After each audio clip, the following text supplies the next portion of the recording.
சுரேஷ் வந்து மதியை சீக்கிரமாக புரிஞ்சுக்கிட்டு அவங்க அம்மா மேலே தான் தப்புங்கிறத ஒத்துக்கிட்டு மதி கூட சேர்ந்து வாழணும்னு நினைக்கிறாங்க. நம்ம வீடியோவை லைக் பண்ணிவிட்டு நம்ம சேனல் இன்னும் சப்ஸ்கிரைப் பண்ணாதவங்க சப்ஸ்கிரைப் பண்ணிக்கோங்க. வந்து அவங்க வீட்டுக்கு போனதுக்கப்புறம் அவங்க அம்மா வந்து மதிக்கிட்ட எந்த இதுவுமே தொந்தரவு பண்ணலை.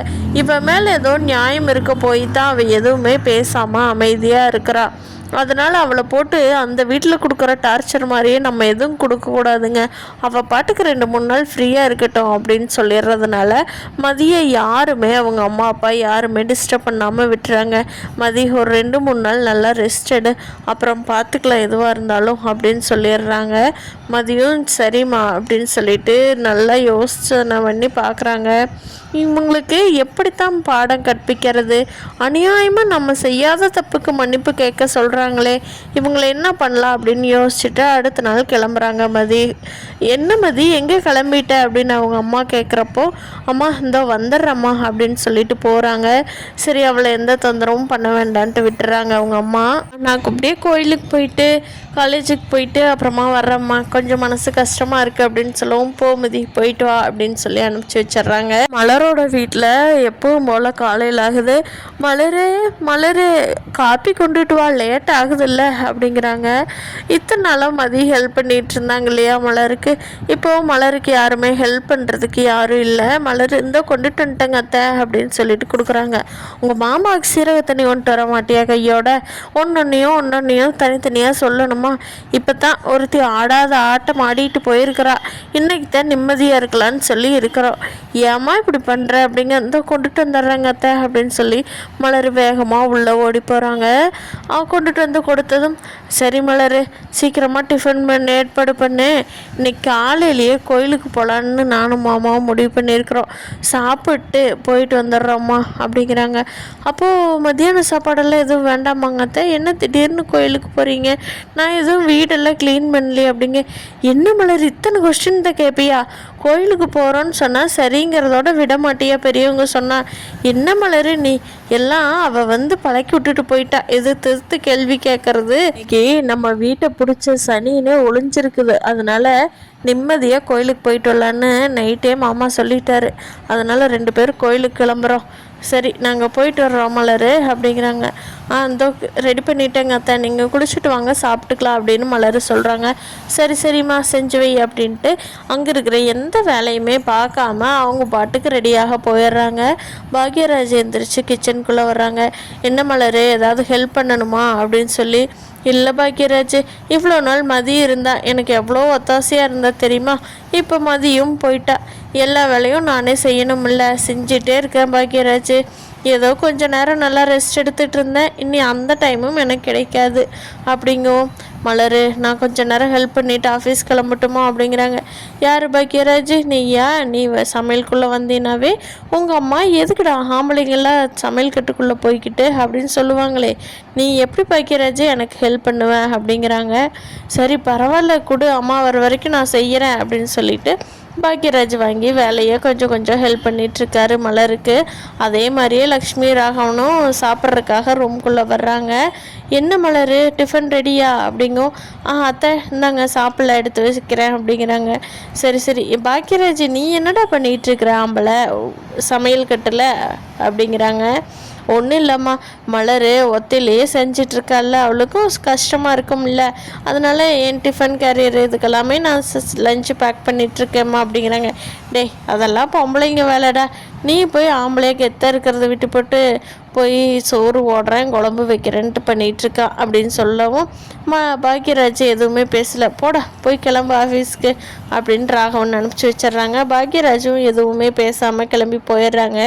அப்போ சுரேஷ், அண்ணி நான் காஃபி குடிக்கல, எனக்கு டைரெக்டாக டிஃபனே ரெடி பண்ணிட்டீங்களா, சாப்பிட்டு போலீஸ் ஸ்டேஷன் கிளம்புறேன் அப்படிங்கிறாங்க. இந்தோ ஆச்சு சுரேஷ், இப்போவே சாப்பிட வர்றியா அப்படின்னு கூப்பிடுவோம். உட்காரங்க நீ எடுத்து வைங்க அப்படின்னு சொல்லிட்டு சுரேஷ் உட்காந்துக்கிறாங்க. அப்போது மலர் சுரேஷ்கிட்ட கேட்குறாங்க, ஏன் சுரேஷ் மதியம் போய் வீட்டுக்கு கூட்டிகிட்டு வந்துடலாம்ல அப்படின்னு. என்ன நீ சொல்கிறீங்க? இன்றைக்கி தான் நான் நிம்மதியாக படுத்து தூங்கினேன் என் ரூமில், தெரியுமா உங்களுக்கு, சத்தியமா அப்படின்னு சொல்லி சுரேஷ் சொல்லவும், சுரேஷ் பொய் சொல்லாத, நீ தூங்கியிருக்க மாட்டேன் எனக்கு தெரியும் அப்படிங்கிறாங்க. இல்லை நீ நல்லா படுத்து தூங்கி எந்திரிச்சு வர்றேன் பாருங்கள், காலையில் நேரமே எனக்கு பசியாகுது அப்படிங்கிறாங்க. அதுக்கு மலர், டேய் தூங்கலைனாலும் சீக்கிரமாக பசியாகும் அது தெரியுமாடா உனக்கு அப்படின்னு சொல்லவும், அதெல்லாம் ஒன்றும் இல்லை நீ கொடுங்க அப்படின்னு சொல்லிட்டு சாப்பிட்டு, அம்மா நான் ஸ்டேஷன் போயிட்டு வரேன் அப்படின்னு சொல்லிட்டு சுரேஷ் கிளம்பிடுறாங்க. அப்புறம் பாக்யராஜும் வெளியில் கிளம்பி போயிடுறாங்க. ராகவனும் லக்ஷ்மியும் கோயிலுக்கு கிளம்பி போயிட்டாங்க. இப்போது மலர் மட்டும்தான் தனியாக இருக்காங்க. மதிக்கு ஃபோன் பண்ணலாமா, பாவம் என்ன தான் பண்ணுறான்னு தெரியலையே அப்படின்னு சொல்லிட்டு ஃபோன் எடுத்து மதிக்கு ஃபோன் பண்ணுறாங்க. மதி ஃபோன் அட்டன் பண்ணவே இல்லை. திருப்பியும் ஒரு டைம் கூப்பிட்றாங்க. மதி அட்டன் பண்ணிவிட்டு, அக்கா இந்த வெளியே போயிட்டுருக்கேன், நான் அப்புறமா கால் பண்ணட்டுமாங்க்கா அப்படின்னு சொல்லுவோம். சரி மதி சரி மதின்னு சொல்லிவிட்டு மலர் ஃபோனை வச்சிட்றாங்க. மதி எங்கே போகிறாங்கன்னா டைரெக்டாக போலீஸ் ஸ்டேஷனுக்கு போகிறாங்க. அப்போ சுரேஷன் டியூட்டிக்கு வந்திருக்கிறது தெரிஞ்சு தான் போலீஸ் ஸ்டேஷனுக்குள்ளேயே போகிறாங்க. அங்கே முன்னாடி இருக்கிறவங்ககிட்ட நான் ஒரு கம்ப்ளைண்ட் கொடுக்கணும் எஸ்ஐ சார்கிட்ட அப்படிங்கிறாங்க.